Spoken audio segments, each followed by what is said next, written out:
Eagle 6 in the 10. Roger. Viper 1 bombs away. One's going to climb high above 20 east to Europe south. Eagle 6 radar contact. Eagle 6 is visual. Planet goes left.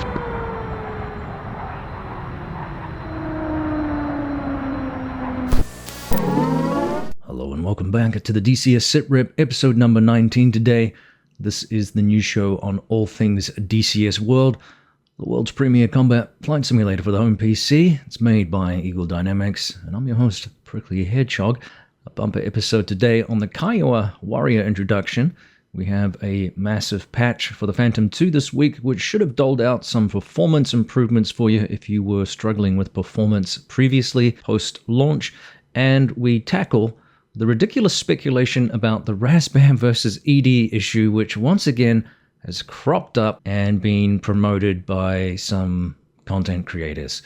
Let's start, though, with the exciting and fabulous news about the Kiowa, which has finally arrived after years and years of development, tragedy and delays. It is, quite frankly, magnificent, and according to the ED blurb, this is how it was introduced by them. They say, experience the ultimate in rotary wing aviation with the OH-58D Kiowa Warrior for DCS World. This meticulously crafted simulation brings the legendary reconnaissance and light attack helicopter to life with unparalleled accuracy and detail. Fly low level through challenging terrains, utilizing the Kiowa Warrior's advanced sensor suites and weaponry to dominate the battlefield. With its authentic flight dynamics, interactive cockpits, and realistic mission scenarios, the Kiowa Warrior offers a deeply immersive experience for both seasoned pilots and newcomers alike. Whether you're conducting reconnaissance missions or providing aerial support to ground units, the Kiowa Warrior delivers a truly thrilling tactical combat experience. So step into the cockpit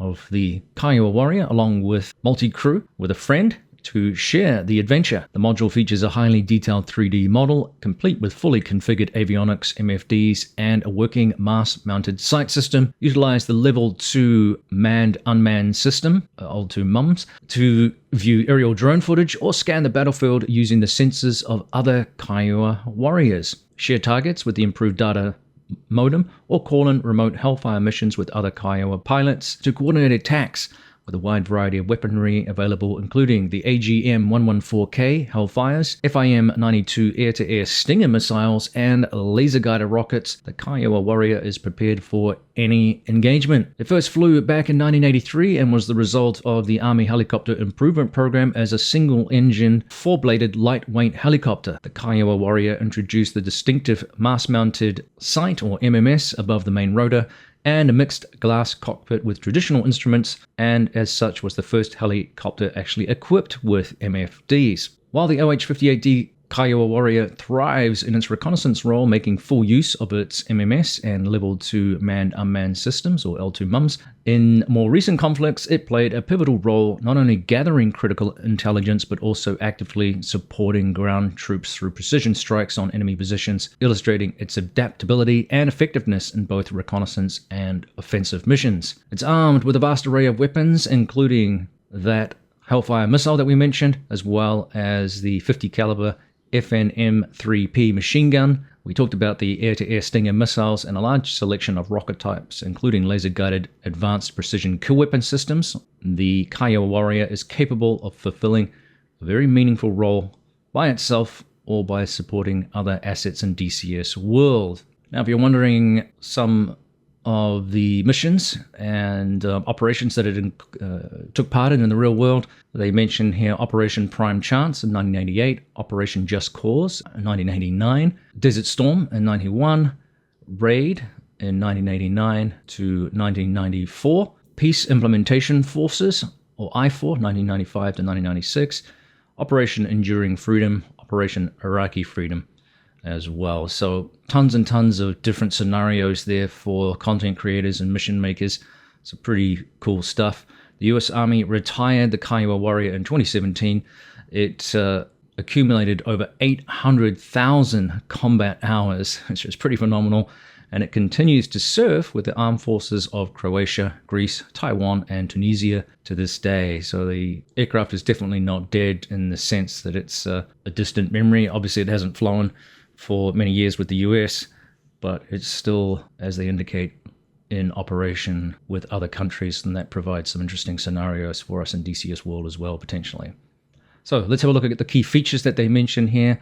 As indicated in the opening blurb, we have a realistic handcrafted flight model with high precision characteristics of this light helicopter at all ranges of altitude, temperature, and speeds for different weights, flight configurations, and conditions. We have a highly detailed, fully clickable glass cockpit with full VR support. It looks amazing in VR, I must say. It can be flown both as a single player or in multi-crew with a friend. There is a voiced pilot AI assist, fully modeled armament and weapon systems, including that machine gun, and 2.75-inch rockets, the Hellfire anti-tank guided missile with 4 firing modes. We have the APKWS laser guided rockets, the air-to-air Stinger system, and as many of you will be wondering, yes, we have the handheld M4 rifle with 6 degrees of freedom functionality when used with VR hand controllers, which is really cool. Now there's detailed modeling of the entire electrical, fuel, hydraulic, pneumatic, the stability control augmentation system, and radio systems.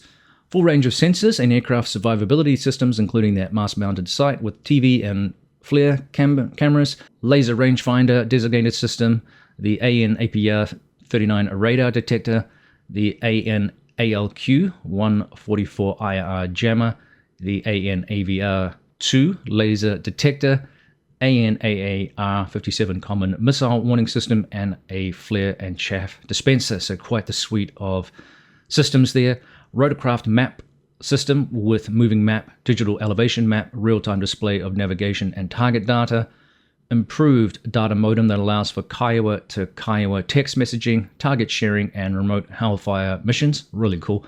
Level 2 manned-unmanned system with its capability to display the video feed from a drone sensor or the camera feed of another player, Kiowa aircraft. Full night vision support with a helmet-mounted optical display assembly and gun-mounted ISLID laser pointer. Data cartridge for storing and loading mission data in a web-compatible format. Advanced damage modeling and failures for aircraft systems and components.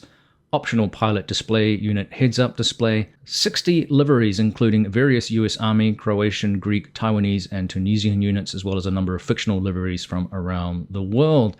So what a great aircraft. I've only had a limited amount of time to fly it, I must say, but it's been an absolute delight. It really is fun to fly. It feels very light and stable, as well as very, very maneuverable. I can see that once you get some decent seat time, there's going to be all sorts of fun using this helicopter in fun and exciting ways. So the launch didn't go completely without controversy, as some community members took umbrage with the flight model. This was addressed actually by SMEs like Burundus, who reminded everyone that thousands of hours of work have gone into the helicopter, and yes, if you fly it like an absolute cock, not his words, you will find inconsistencies with the way in which the flight model tries to model your ludicrous flight inputs. This actually has come up in other modules as well, like the Apache, and I remember Casmo talking about that, and he flew it for hours, and he said, I don't know what you're trying to do with this aircraft, but if you fly it in the way that you are describing, yes, you will get some inconsistencies. You get some UFO type behavior. Casmo mentioned this in some dialogue that we were having the other night in our content creators forum. So yeah, there are some quirks that can be engaged if you fly the aircraft outside of its design parameters. If you fly it within its design parameters, in other words, not upside down at Mach 2, you'll receive more consistent real-world performance, which is extremely challenging to recreate in a video game. So he went on to point out that the efforts to rectify some of those quirks that people have maybe found, that only resulted in problems elsewhere because of the fluid and interconnected nature of the calculus to build that flight model. So if you change one thing at one end, you get some problems at another end that, you know, were unintended. So in essence, the chopper, despite some quirks, is a very realistic and faithful creation of the famous real-world machine, but there will be compromises in any simulation. And as I said, Casmo chimed in on that with a similar statement about those inconsistencies that you can find if you fly it outside of, you know, an expected envelope. And of course, he's a great source of information. He's produced a whole bunch of videos just prior to the release. Again, I'll refer you to him for more information about this helicopter, how to get the best out of it, and how to use some of the systems and weapons that are available to us.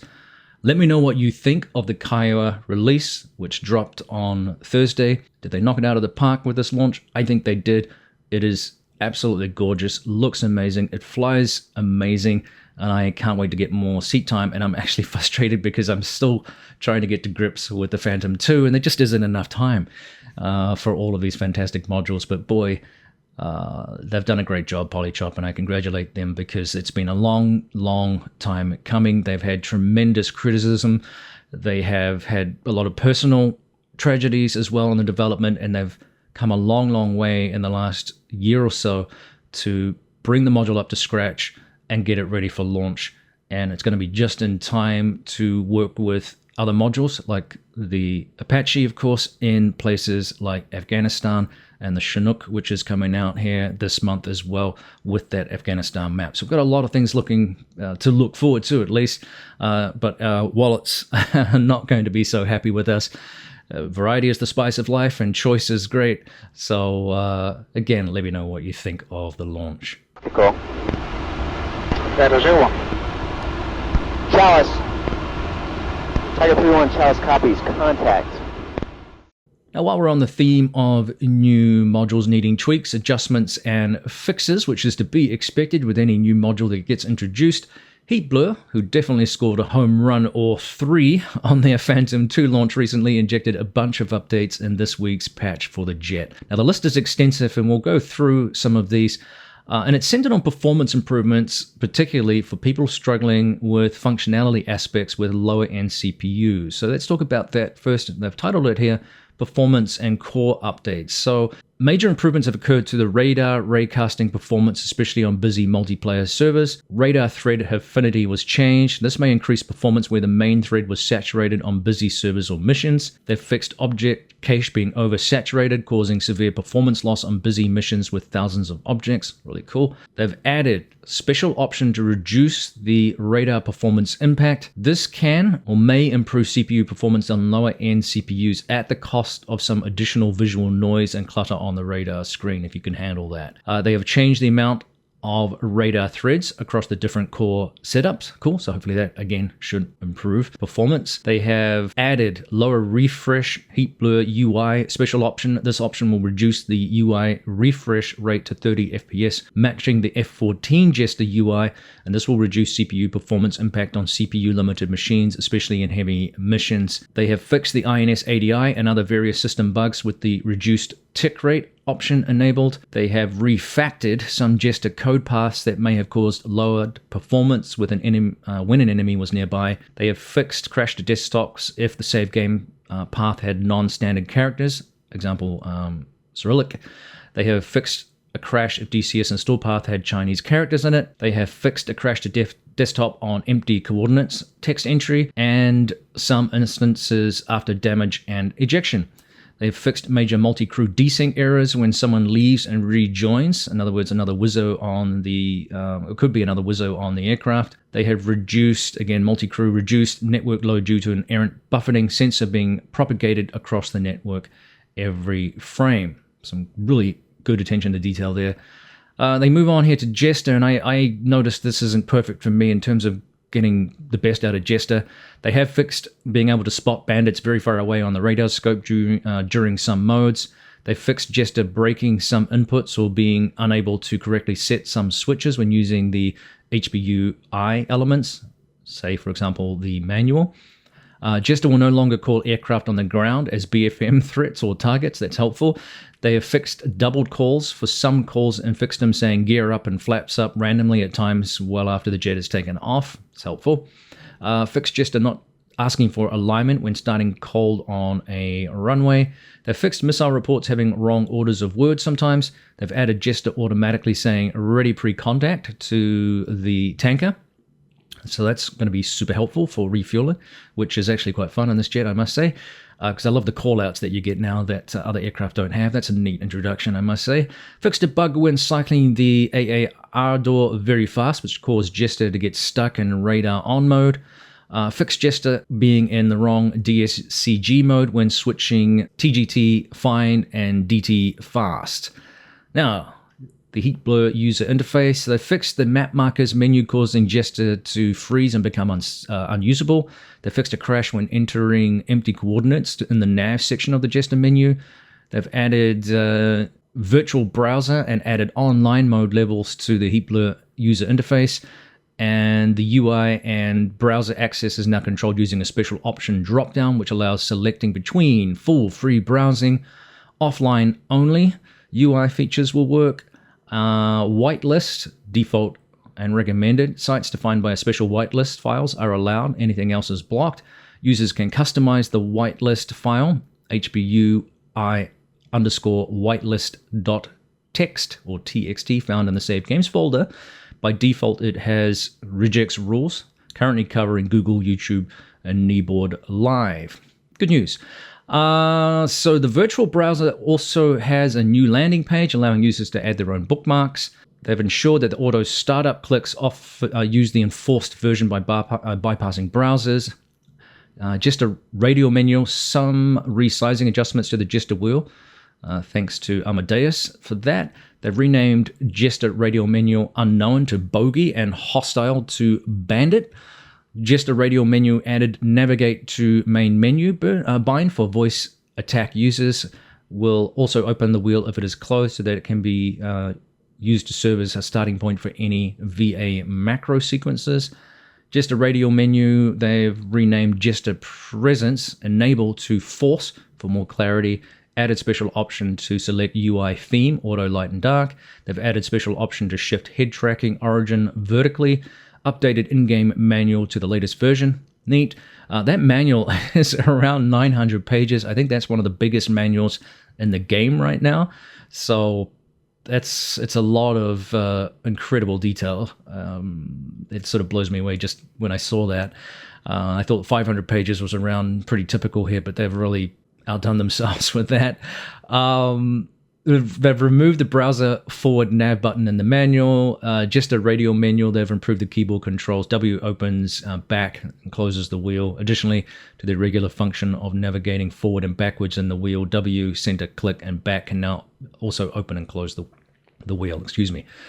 Whew, a lot of stuff. Here we go. Radar and weapons. So they fixed other RWR possibly triggering through terrain. Sorry, having trouble here. They fixed the Wizzo Maverick slew speed, which was wrong. They've improved the CAA lock reliability. They've fixed aspect switch setting the wrong closure. They've fixed radar gimbal, not bore sighting in elevation and cage mode with half action held. They fixed the radar starting and standby mode despite being off. They fixed the cage mode, allowing the antenna to be moved in acquisition. Fixed a bug allowing a short half-second period of time without raycasting. They've fixed TV weapon gimbal limits not being respected, and Sidewinder gimbal limit. They've also fixed the Sidewinder half aperture size. They've fixed the AGM-12C not arming. Direct mode now shows the correct solution for the depression value in the bombing calculator. Added time of flight and bomb range to the bombing calculator output. Fixed various issues with the Shrike WRCS mode. Fixed Shrikes not updating after settings changed in the rearm menu. Corrected missiles, the AGM-45 and the AGM-12 ejecting incorrectly. They've made default Shrike volume quieter.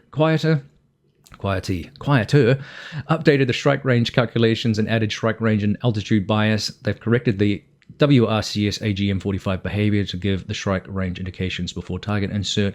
Change pylons to rail instead of ejection, as this provides a much more realistic profile for AGM-12 and AGM-45A. Cool.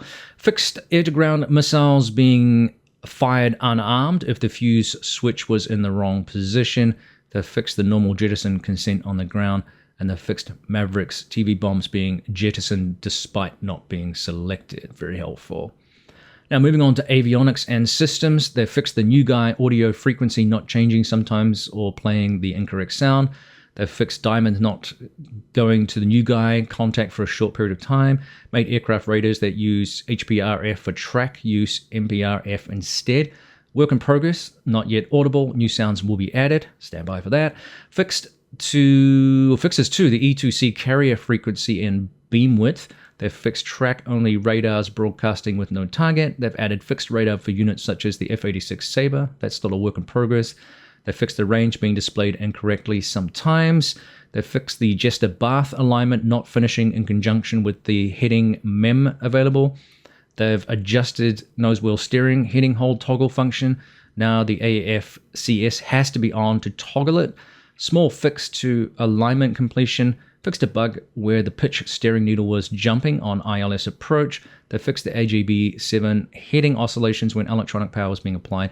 They've added an inboard page with diagrams for INS alignment options. Cool. Fixed nozzles having insufficient oil pressure at idle. That's helpful. Fixed controls dying too soon with the engines off or windmilling. They've added ejection and a canopy jettison inhibit when canopy is open and not jettisoned. Fixed the pod and ECM jettison. Fixed neutral horizon stab position. Minor improvements to hit damage. They've added 2 missing crew chief binds. So ARI disengage and check and stab augmentation check. Neat, I was wondering about that. Added slow fast binds for HSI, course heading, and reticle depression. Changed the sync knob to sync with right click instead of left click. Updated the Chinese keybinds. They've added bind for tanker, intent to refuel. Neat. Ensured that all back-end called commands are executed properly. They've added fictional tape player volume knob, recorder on, lamp rotate to dim. Fixed following inputs that require rebinding. Radar missile CW switch up down, the binds were broken. Cool. That's going to be handy. Reverse the binds, radar polarization, circ 1 and circ 2. 3 position switches on the radar panel, down up binds to skip center. Cool. And pilot body show hide binds being reversed and pedal crank. Crew chief fixed the GPU not appearing on some occasions after moving the aircraft. Adjusted GPU appearing, disappearing logic. Fixed GPU spool up, sound not playing sometimes. Cool. Now down to content and visuals here. They've fixed various issues with training missions. Fixes almost all community reports, so really big shout out to the community for that. They've added IA missions by Kaba. Cool. Kaba does, remember, did quite a few missions and content for the F-14. They've added IA mission Paradise Lost, Free Flight by Reflected. They've updated missions by Sedlo, Reflected, and Activity. Added more slots to Through the Inferno co-op versions. Updated Syria landing mission to LOC runway 08. They've added base. Added base to Caucasus cold start mission. Neat. Added training missions 1 to 4. CN localization. Made cockpit much brighter with global illumination off. Fixed AI afterburner visuals. Fixed nozzle and horizontal stab levels of detail. Fixed minor level of detail bugs. Possible fix to random sound playing on spawn and multi-crew. Fixed the gear sound bug on spawn and multi-crew. Fixed tape player clipping audio. And some liveries.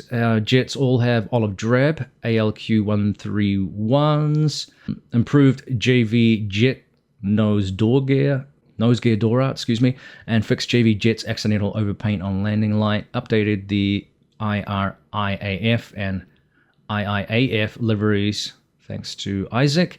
Helmets on the IIAF and USAF jets fixed to red helmets, thank you. So as you can see, an extensive range of updates ranging from really good core improvements to aesthetics improvements as well. I have noticed the new Jester AI wheel is a little bit funky to use in VR, and I'm not sure if this is a conflict with the mouse interaction system. With the system that I have, I'm using the Pimax Crystal, and the dot for the mouse is also present, and I don't know if that's causing a conflict. So I end up often using the mouse to ensure the command is actually implemented as you move your head around. It's a little bit different from using Track IR, referencing the F-14 primarily. That's what I was using prior to the VR headset. So, yeah, just one of those things that I'm still getting to grips with. And really getting to grips with the aircraft in general, learning to fly it, get it set up properly. It's been a really busy week this week, and I haven't had as much seat time in the cockpit as I'd like to have had with this jet. It is, like the Kiowa, a lot of fun to fly, but I really want more seat time to just get better and getting used to the analog beast and its quirks. Once I'm satisfied I can fly it somewhat professionally, it'll be time to learn the weapon systems, and I haven't even touched the back seat yet. So in short, it's a fantastic module, and once again, Heapler is to be congratulated on the work that they have done. It's really amazing. Tiger 3-1 Charles, your discretion, first tactical. Tiger.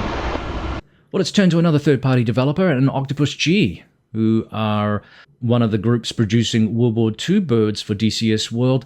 And they popped out another video recently showcasing some of the work that they have been doing on the La-7.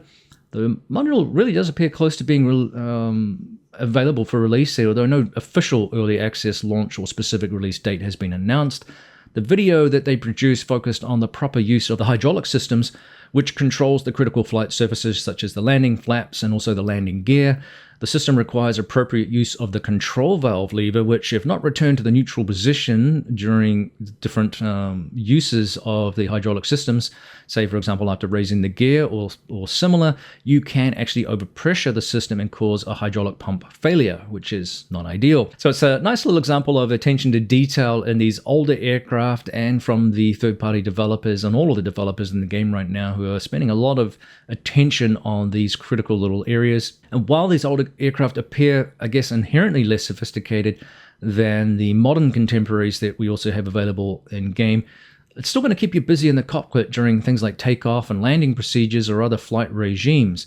So you have to look at your gauges, your fuel mixtures, your pressures, temperatures, etc. All this needs regular monitoring, and it gives you real respect for the young men who flew these aircraft competently, but also being able to fight and defend in them as well. So quite a demanding job, and your life depended on it. And unfortunately, a lot of young men did not make it because of the nature of the conflict that they faced during World War II. So a nice little nod again to this aircraft, and it's going to be fun to see it implemented in game. It's going to give us another choice for things to fly in that era, which is exciting. It's kind of a useful segue actually here to the real world. I guess it needs to be said, we celebrate really, or we remember the 80th anniversary of D-Day, also known as Operation Overlord, where 150,000 Allied troops took part in the offensive landing. It's regarded as one of the greatest amphibious landings ever conducted, and unfortunately led to thousands of casualties as the Allies met heavily fortified German positions on the Normandy coastline. And these positions actually were in part reinforced by concepts and ideas born by the man in charge of ultimately defending the French coast at that time, which was Erwin Rommel.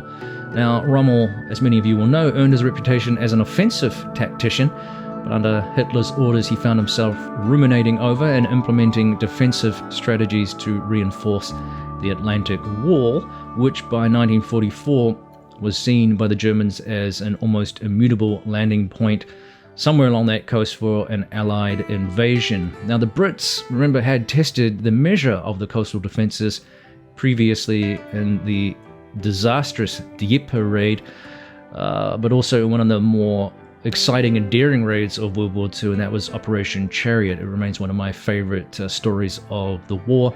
The commando raid, they used a modified American destroyer, was it the Campbelltown, I think, and it was rammed into the Normandy dry dock in order to deny Germany repair facilities for their battleships. They were particularly worried about the Tirpitz being able to roam free in the North Atlantic and lay waste to the convoys there. So the Campbelltown was laden with more than 4 tons of explosives, which were encased in concrete, and the chemical fuse actually used took longer than expected to detonate after it was activated. The following day, the charge exploded while German soldiers were sightseeing on the stricken ship, which had been impaled into the heavy steel doors of the dock. The explosion sending body parts, pieces of the dry dock and the ship hundreds of feet in all directions. It was a spectacular success. Lieutenant Commander Stephen Beatty, actually, who was the captain of the ship, won a Victoria Cross for his piloting of that vessel into the dock under tremendous amounts of gunfire from the German coastal defenses. While he was being interrogated and actually mocked by the German officer who was interrogating him for, foolishly trying to ram a flimsy ship into the heavy steel doors, which really wasn't a success, Beatty pointed out as he was being spoken to or interrogated, there was a bang, he remarked. So it's a fantastic raid. I'd love to see that made into a proper Hollywood movie because it is pretty fantastic.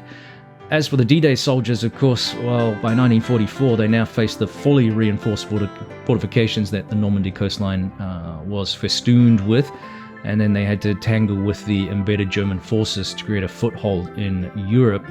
And we have to acknowledge the sacrifice, the bravery, and the tenacity of the men and women who were part of that effort. And I say women too with intent, because a large number of British nurses also joined in the wake of the initial landing to attend to casualties. Special thanks to those women who performed admirably in horrendous conditions too. And let's not forget the woman who fought for the French resistance and British intelligence operations, who were afforded vicious attention by the Gestapo interrogators if captured. That network, remember, was invaluable in gathering information both prior to the invasion and throughout the war, creating more havoc for German defense operations as they conducted raids and operations with British intelligence as well. So there are many, many stories to be told. We owe a tremendous amount of debt to these people, and it was pretty emotional seeing these now very, very elderly vets come back to the Normandy coastline to celebrate. We're not going to see too many more of these people around. We're getting well beyond life expectancy for these guys and some women, of course. Just an amazing time, and as I said, we owe a great deal of debt to those people that fought in the D-Day landings and the overthrow of Nazi tyranny. So let's turn now to something a little different. RAZBAM and the ED situation. As many of you will be aware, I posted last night about the rise again of this particular situation and what's going to happen to the RAZBAM modules during their ongoing dispute with ED. And as is expected, and this is something I noted over the last few weeks, every time we get a major patch or change log of some kind, it's pretty obvious that there's nothing from RAZBAM because the modules are temporarily on hold. It's inevitable then that there's going to be bugs that are going to creep into those modules, or something's going to get balked. Now, potentially, as I said last night in my post, if the aircraft are left untended for long enough, it's possible they could even become unplayable. And we're already at a point where we're starting to have some problems, potentially serious problems, because there's no work going on those modules. If there is work going on, it's not being implemented or injected into the game, right? The situation is disappointing. It's utterly frustrating, and it's largely beyond our control.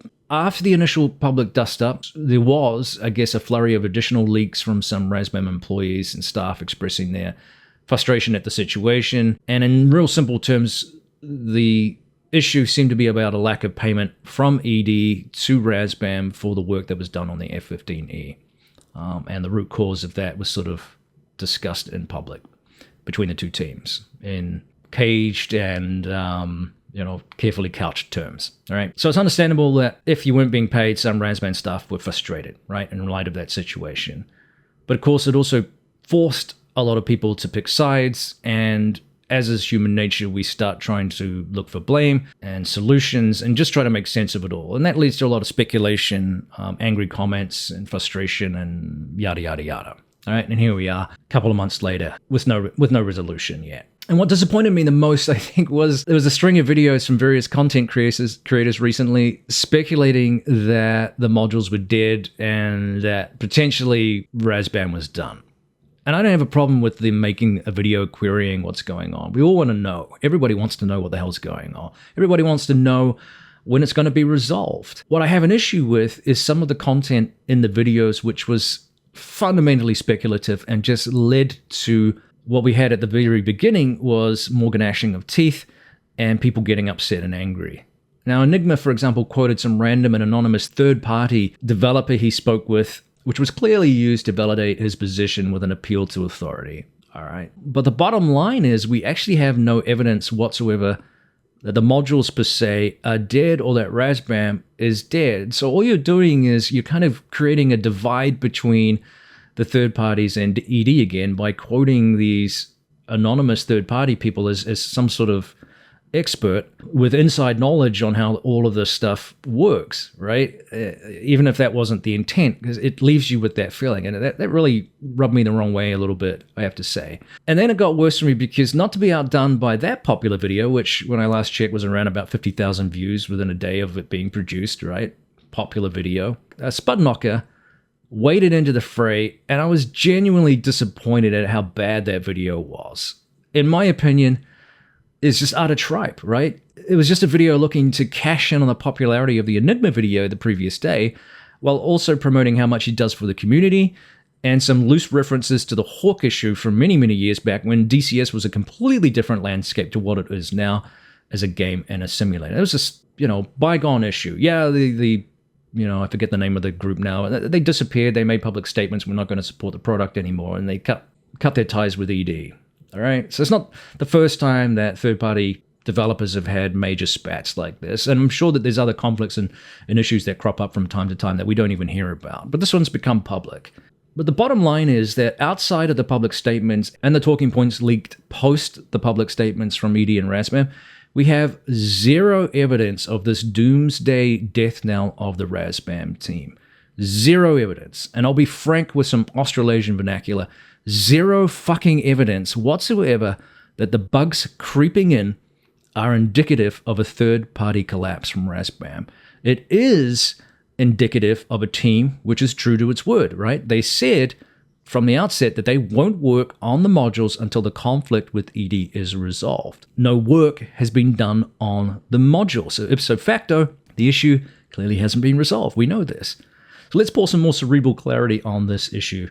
What we do know is that the teams are in some kind of talks. Whether that's litigious or mediated, we actually don't know. We have no idea, right? It's been done behind closed doors. So any thoughts or comments about what's going on and what all this means is purely speculative. What we do know is that RAZBAM has significant investment in 3 of the more popular modules in the game. That is the Mirage 2000C, the Harrier, and the Strike Eagle, which I believe was one of the game's biggest sellers in 2023, right? Hugely popular modules. So they've got a lot of investment and energy and time and branding in those modules.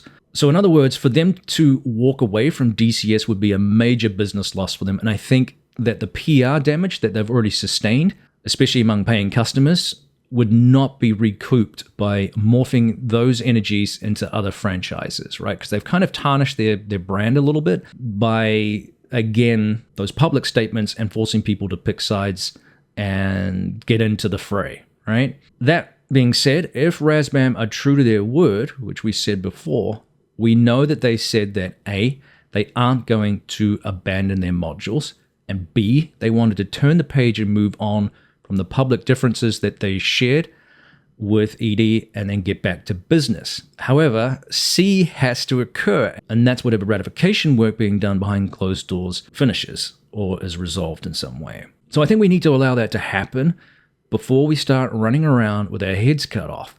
We can express frustration, we can express concern, we can express an earnest desire for a speedy resolution to this whole issue, but let's not put the cart before the fucking horse and tell everyone to get your refunds and fuck everyone over before they've had a chance to ratify that agreement. Now, I'm going to wait for my real rant when both teams make some sort of dreadful announcement and how disappointed I am if RAZBAM was to fold, for example, or pull out of the franchise altogether. I'm hoping that doesn't happen because the F-15 is one of my favorite planes right now. But we're not there yet. We're not armed with enough information, in fairness, to make these grandiose claims that, it's not looking good or that RAZBAM's modules are dead.